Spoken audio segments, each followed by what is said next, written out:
కేటీఆర్ కార్యాలయంపై జరిగిన దాడిని తీవ్రంగా ఖండిస్తున్నామని బీఆర్ఎస్ పార్టీ జిల్లా అధ్యక్షులు జీవీ రామకృష్ణారావు అన్నారు.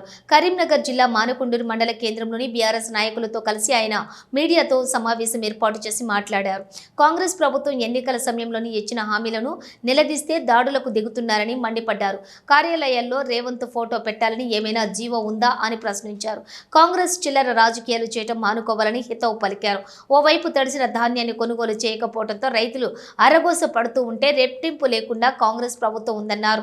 రేవంత్ రెడ్డి పాలన అట్టర్ ఫ్లాప్ అయిందని విమర్శించారు. కేటీఆర్ కార్యాలయంపై అటాక్ చేయడం పై బేషరతుగా క్షమాపణలు చెప్పాలని డిమాండ్ చేశారు. బీఆర్ఎస్ అటాక్ చేస్తే కరీంనగర్ ఎమ్మెల్యేలు బయట తిరగలేరన్నారు. ఈ ఘటనపై బండి సంజయ్, పొన్నం ప్రభాకర్లు స్పందించాలన్నారు.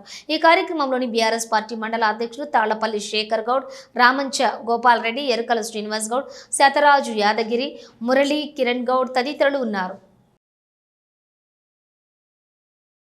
ప్రెసిడెంట్ కేటీ రామారావు గారి కార్యాలయం పైన కాంగ్రెస్ పార్టీ గుండాలు రాష్ట్ర ముఖ్యమంత్రి గారు ఫోటో పెట్టాలని ఏదైతే బలవంతం చేసి ఆఫీసులోకి ప్రవేశించే ప్రయత్నం చేసిందో దాన్ని మేము తీవ్ర స్థాయిలో ఖండిస్తున్నాం. ఈరోజు అధికారంలో ఉన్నది టీఆర్ఎస్ పార్టీ, బీఆర్ఎస్ పార్టీ అనేది నడుస్తున్నాం. ఈ ఆపోజిషన్ పార్టీ ఎమ్మెల్యేల మీద దాడి చేసినది మాకేదో ఇంతవరకు అర్థమవుతుంది.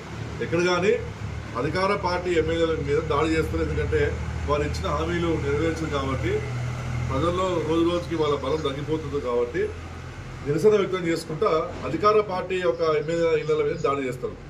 ఈ కాంగ్రెస్ ప్రభుత్వం ఉల్టా ఉన్నది. ఎక్కడ చూసినా మా పార్టీ నాయకుల మీద అటాక్ చేస్తారు. సెక్రటేరియట్లోనే సగం మంది మంత్రుల ఛాంబర్లో రేవంత్ రెడ్డి గారి ఫోటోలు లేవు.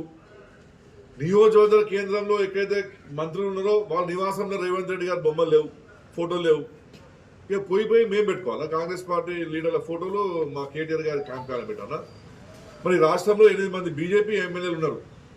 మరి వాళ్ళ ఇళ్లలో ఉన్నాయా కాంగ్రెస్ పార్టీ సీఎం గారి బొమ్మలు? మరి 8 మంది ఎంపీలు ఉన్నారు కాంగ్రెస్ పార్టీకి సంబంధించిన వాళ్ళు ఈ రాష్ట్రంలో. మరి నరేంద్ర మోడీ గారి ఫోటోలు పెట్టుకున్నారా వాళ్ళందరూ కాంగ్రెస్ పార్టీ నాయకులు? ఇదేం చిల్లర రాజకీయాలు అని చెప్పి నేను ఇవాళ కాంగ్రెస్ పార్టీ నాయకులు అడుగుతున్నాడు. మరి చేయడానికి కోసమా మరి మీరు అన్ని మా నాయకుల పైన మీరు అటాక్ చేయడం?